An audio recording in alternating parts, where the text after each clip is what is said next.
Sou divorciado, posso ser um pregador? Muitas pessoas já me perguntaram isso. E hoje eu vou te explicar tudo o que é possível em relação a isso. Eu sou João Cláudio Rufino, doutor em teologia na área bíblica, professor de Bíblia na Faculdade de Teologia, e eu te ajudo a ler e a entender a Bíblia católica de verdade. Já quero pedir que você deixe aqui o seu like nesse vídeo, que esse vídeo vai esclarecer muita coisa. Por isso, se você não quiser perder nenhum esclarecimento, inclusive de outros assuntos referentes à Bíblia, pregação, faz o seguinte: se inscreve aqui no canal, ativa o sininho para as notificações e deixa o seu comentário. Gente, é muito importante. Comenta aqui, por exemplo, quais são outras dúvidas que você tem a respeito de Bíblia, de pregação e talvez desse próprio assunto. Deixa aqui, inclusive, também a cidade, o estado, o país que você me assiste. É muito legal a gente saber disso. E por último, quem sabe, se você não tiver nada para comentar, comenta um amém pelo menos, porque isso nos ajuda a fazer com que esse vídeo se espalhe para mais pessoas. Bom, a primeira coisa importantíssima que você precisa entender é que eu não tenho nenhuma autoridade, nem para proibir, nem para autorizar qualquer pessoa a fazer algum trabalho pastoral, de evangelização dentro da igreja. Eu não sou uma pessoa constituída como, por exemplo, um bispo, como, por exemplo, um padre, tá? Nem muito menos, se eu fosse algum coordenador de algum movimento, eu poderia dar a última palavra cabal a respeito disso. Já já eu vou te explicar. Então eu quero deixar isso muito claro. O que eu estou fazendo aqui é propor uma reflexão, ok? Nesse sentido, tá? É importante que a gente entenda o contexto. O contexto, primeiramente, de cada pastoral ou movimento que está diante dessa questão. Então, uma coisa é a renovação carismática católica, outra coisa são as pessoas que atuam dentro da catequese e que estão passando, por exemplo, por uma situação como essa. E aqui eu não estou dizendo que a renovação é melhor, a catequese é pior e vice-versa. Eu simplesmente estou dizendo que é muito importante observar quais são os contextos onde esse irmão, essa irmã que passa por essa experiência muito dolorosa de um divórcio, atua, tá? Então isso precisa passar por um discernimento dentro desse grupo específico, do grupo de um determinado movimento, de uma determinada pastoral. É muito importante que se faça esse discernimento, porque existem situações que levaram ao divórcio e existem outras situações que levaram as pessoas ao divórcio. Eu creio que você é bem inteligente aqui e bem cabeça boa para entender o que eu estou dizendo. Existem situações que levaram a pessoa ao divórcio ligadas a um escândalo muito grande, relacionado a traições ou etc, etc, etc. Existem outros, não é, que passam por essa experiência também dolorosa, mas de uma forma um pouco mais discreta. Existe uma série de componentes que precisa ser observado, porque, nesse sentido, dependendo de como é a exposição da própria pessoa que está passando por isso, é muito complicado, não é? Ela se colocar lá na frente. Porque, às vezes, não é, isso vai ser ruim até para ela, que vai se sentir cobrada, vai se sentir julgada, vai se sentir de uma forma que, para a saúde mental, psicológica dela, para a saúde da espiritualidade dela, não é algo que seja bacana. Então precisa olhar cada contexto. Onde ela serve? Como é esse serviço? Especificamente, como é? Porque a pregação, eu estou compreendendo aqui como base que ela é o discurso que você faz a respeito de Deus na frente de determinadas pessoas dentro de um determinado contexto, certo? Então é muito importante ter esse discernimento de onde a pessoa serve. Um outro elemento importante para a gente refletir, para a gente pensar, é o contexto de cada pessoa. Qual é a situação que ela passou que a levou a essa experiência? Será que essa pessoa está vivendo numa segunda união? Essa segunda união é uma segunda união que é acompanhada pelo padre dessa pessoa? Daqui a pouco eu vou até comentar um pouco mais sobre isso. Eu conheço algumas pessoas que estão em segunda união que não tiveram declarada a nulidade do seu matrimônio, tá? E que pregam. Só que são pessoas que mesmo nessa situação, dentro, inclusive, tá, dos seus grupos, elas são acompanhadas pelos padres, pelo padre daquela paróquia, que conhece toda a situação, que entende toda a situação, e as pessoas, no geral, sabem dessa situação e, nesse sentido, acolhem com muito amor e com muito coração aberto, misericórdia a essas pessoas, tá? Por quê? Porque o padre autorizou, porque o padre conhece a situação. Então é muito importante isso. Outras pessoas, por sua vez, estão passando, não é, pelo processo de nulidade. Algumas pessoas acham que é melhor terminar o processo para depois retomar essa exposição, porque pregar é uma exposição, né? Cada pessoa vive uma situação, é preciso que a pessoa faça esse discernimento. E aí eu entro já num outro ponto, que é o terceiro, que é isso. Essa pessoa que passa por essa situação, muitas vezes ela nem queria passar por isso, passando por essa dor terrível, tá? E por isso eu me solidarizo com todas as pessoas que passam por isso. É muito difícil. Essa pessoa está sendo acompanhada por uma pessoa que fosse como que um diretor espiritual dela, que conhece as situações, que conhece os detalhes que a ampla maioria das pessoas não conhecem, tá? Esse é o ponto. E o interessante é que os irmãos que estão nessa situação, as irmãs que estão vivendo essa dor, possam buscar um diretor espiritual, a um padre lá na paróquia que possa dar a ela, não é, um direcionamento, e aí ela perceber num processo de discernimento e consciência exatamente que, bom, será que eu consigo assumir, não é, esse ministério sem impactos negativos para mim ou talvez para outras pessoas? Pensar, fazer esse discernimento. Então essa pessoa precisa ser acompanhada por alguém que tem essa instituição. Então é muito importante esse detalhe, a pessoa precisa ser acompanhada. Vamos entender um outro ponto importante também, que é agora não mais onde ela se encontra, qual é o movimento pastoral, nem qual é a situação propriamente dessa pessoa, tá? Depois, nem só ela ter alguém que a acompanhe, mas um outro ponto é também o olhar do povo que está diante de alguém que está passando por essa situação.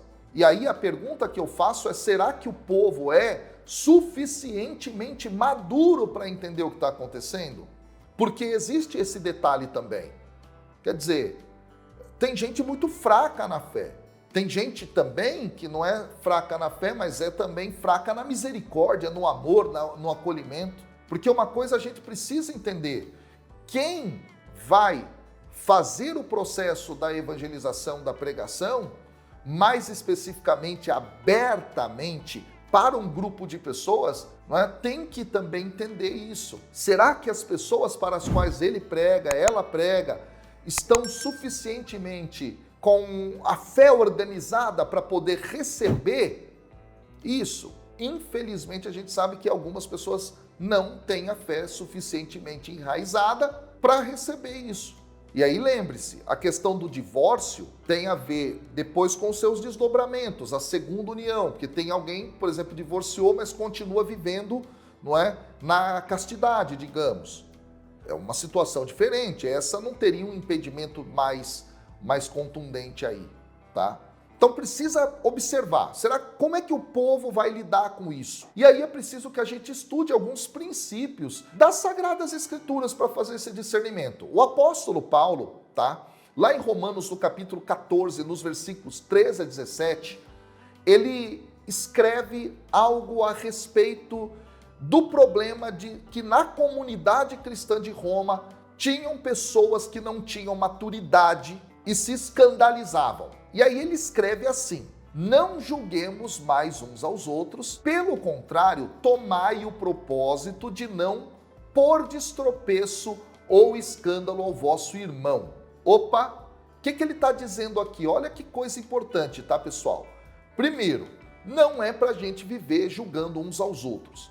Quem está aí na comunidade, que não é um padre, que não é um bispo, tá? Não tem a prerrogativa, a autoridade de uma proibição radical desse sentido. Então a gente não pode ficar julgando uns aos outros. Por outro lado, é preciso que a gente entenda também que a gente não pode colocar pedra de tropeço. Inclusive a palavra escandalon em grego significa isso, é uma pedra de tropeço, tá? Para o irmão. E aí Paulo continua no versículo 14. Eu sei e eu estou persuadido no Senhor Jesus, olha o que ele diz, de que nenhuma coisa é de si mesma impura, salvo para aquele que assim a considera, para esse é impura. O que ele está falando, gente? É o seguinte, ó, lá na comunidade primitiva existiam algumas pessoas que comiam carnes que eram vendidas nos mercados, que eram dedicadas a outras divindades, certo? E neste sentido, alguns outros irmãos mais fracos na fé, ao verem essa atitude, muitas vezes se escandalizavam. Como pode? Olha só, mas ele não é cristão, ele não serve a um único Deus e sei lá o quê, e tudo aquilo e tal. Esse escândalo todo. Paulo está dizendo, meus amigos, não existe esse negócio de puro e impuro em relação a essas carnes. Por quê? Pelo fato de que o Senhor tornou tudo puro e ele é um Deus único. Ponto. Então os outros deuses são ídolos, são vazios, são falsos. Aí ele continua no versículo 15, olha só. Se por causa de comida o teu irmão se entristece, ó, ele está falando isso para quem come essas carnes. Já não andas, diz Paulo, segundo o amor fraternal. Ah, rapaz, então ele está dizendo o seguinte, tá, você sabe que não tem problema nenhum comer isso. Não vai te afetar em nada. Só que tem irmãos que se entristecem por isso, então você precisa cuidar para andar de acordo com o amor fraterno. Olha o que Paulo continua dizendo aí no versículo 15. Por causa da tua comida, não faças perecer aquele a favor de quem Cristo morreu. Ah, gente, olha só. Não é por causa do fato de que para você não tem problema que você agora vai viver de alguma forma fazendo os outros passarem por uma possibilidade de tropeço. Olha que interessante. Olha o que Paulo continua dizendo nos versículos 16 e 17. Não seja, pois, vituperado o vosso bem, porque o reino de Deus não é comida nem bebida, mas justiça, paz, alegria no Espírito. O que ele está falando? O reino de Deus é maior do que isso. Vamos pensar então na paz, na justiça, na alegria do Espírito. Vamos conviver bem na comunidade. Então, nessa passagem, Paulo está abordando essa tensão que havia entre esses dois grupos dentro da comunidade cristã. Uns fortes, que são capazes, inclusive, de considerar todos os alimentos, bebidas, como ritualmente limpos, com a sua consciência limpa, com a sua consciência tranquila, e aqueles que são fracos, que são incapazes de abandonar, talvez, o seu compromisso com as leis ligadas à dieta e alguma observância do sábado ou qualquer coisa nesse sentido, e que se escandalizavam com os outros. E aí Paulo está exortando os cristãos aqui. Olha, não julguem os seus companheiros de fé. Então, além disso, tá? Evitem se comportar de uma forma que faça com que os outros tropecem na sua fé. Olha o discernimento que Paulo está trazendo. Esse é um princípio interessante. Você, meu querido irmão, minha querida irmã, que está passando por uma situação dessa de divórcio, e talvez esse desdobramento do divórcio numa segunda união, pensa, será que é prudente? A gente sabe que tem pessoas fracas na fé aí, que vão se escandalizar por qualquer bobeira, e aí vão cair no pecado de julgamento, e vão cair no pecado da maledicência, e vão cair na fofoca, e vão começar aquela confusão danada. Então, tenha o discernimento de assumir novamente o seu ministério no tempo certo.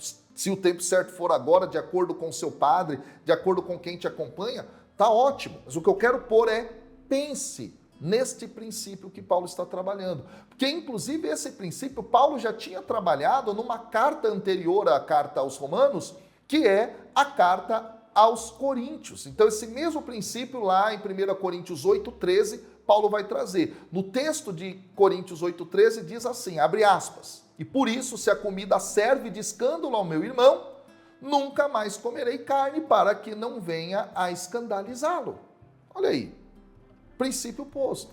Então é o discernimento. Você que passa por essa situação, faça o discernimento. E aí a minha orientação. Se você, por exemplo, é da Renovação Carismática Católica, converse com o seu padre, converse com o coordenador do seu grupo, converse com o coordenador do Ministério de Pregação, converse, dialogue. Será que é prudente? Será que não é prudente? Como é que não é? Como é que deixa de ser? Faça as coisas no momento certo. Porque às vezes, se você também quiser ficar forçando estar lá na frente, mesmo escandalizando a revelia de todo mundo e tal, veja, será que isso é algo que é mais a respeito do seu orgulho do que de um chamado que você tem? Lembrando que pregação não se faz apenas lá na frente com o microfone na mão. Ao mesmo tempo, a própria comunidade que está ali precisa ter também a misericórdia, o acolhimento, o amor, porque uma pessoa que passou por essa situação não significa que ela é pior que as outras, que ela é impura e vocês que não passaram são puros. Então tem que ter um pouco mais de cuidado com isso, tá? Tanto de quem prega quanto da própria comunidade que recebe o irmão ou a irmã que passou por essa situação. Agora é interessante observar que Jesus também tratou a respeito do tema do escândalo lá em Mateus capítulo 18, versículos 6 a 8. Trata-se de um sermão que Jesus está fazendo sobre a vida eclesial, sobre a comunidade, sobre a igreja. É um discurso maravilhoso. E aí ele diz assim, abre aspas, no versículo 6, qualquer um, porém, que fizer a um destes pequeninos que creem em mim tropeçar, melhor lhe fora que se lhe pendurasse ao pescoço uma grande pedra de moinho e fosse afogado na profundeza do mar. Olha isso que Jesus está dizendo. O escândalo é pedra de tropeço. Então, quantas pessoas estão tropeçando por um testemunho, certa medida, difícil, vamos dizer assim, que é dado? E aí Jesus continua, olha lá, no versículo 7. Ai do mundo por causa dos escândalos, porque é inevitável que venham escândalos. Olha o que Jesus diz. Mas ai do homem pelo qual vem o escândalo. Ou seja, escândalo sempre vai acontecer, pedras de tropeço sempre vão acontecer. Porém, ai de quem faz isso intencionalmente, tá? E aí Jesus é radical na questão. Portanto, se a tua mão ou teu pé te faz tropeçar, corta-o, lança-o fora de ti. Melhor é entrares na vida manco ou aleijado do que tendo duas mãos, dois pés e seres lançados no fogo eterno. Então, gente, Jesus está dizendo, cuidado com escândalos. Então, a comunidade deve ser formada na fé, da misericórdia, do acolhimento, do amor, para entender cada situação e abraçar e amar os irmãos que passam por isso. Ao mesmo tempo, quem acompanha essa pessoa deve fazer esse discernimento com ela. A própria pessoa precisa entender qual é o ambiente onde essa ação de pregação é feita, para entender se ela vai escandalizar, se ela vai ajudar, se ela vai atrapalhar, como é que é isso, entender que é assim a vida, é assim. Então, minha dica é, procure o seu padre, procure, tá, o coordenador do seu grupo, da sua pastoral, veja lá se existem alguns ditames claros a respeito disso para poder guiar, mas sempre entenda, misericórdia, amor, acolhimento, ao mesmo tempo também discernimento, para não escandalizar o próximo, tá? Infelizmente é assim. Tem pessoas que não têm a sua fé tão construída bem que se escandaliza por qualquer coisa. Eu já estou na igreja há mais de 25 anos, pregando a palavra, dando aula da faculdade de teologia há 10 anos, basicamente, e convivendo com a igreja todos os dias, é a minha profissão, meu trabalho é meu chamado também, é minha vida. Gente, eu já não me escandalizo mais. E digo para vocês, entendo cada situação à medida em que ela é bem discernida, bem pensada, bem raciocinada e bastante rezada, orada também. Beleza? Então, Deus te abençoe. Diz aí o que você achou desse vídeo com respeito e com amor, hein, pessoal? E também compartilhe esse vídeo para que mais pessoas possam ter acesso a esse conteúdo. Deus te abençoe, estamos juntos. Valeu, até o próximo vídeo.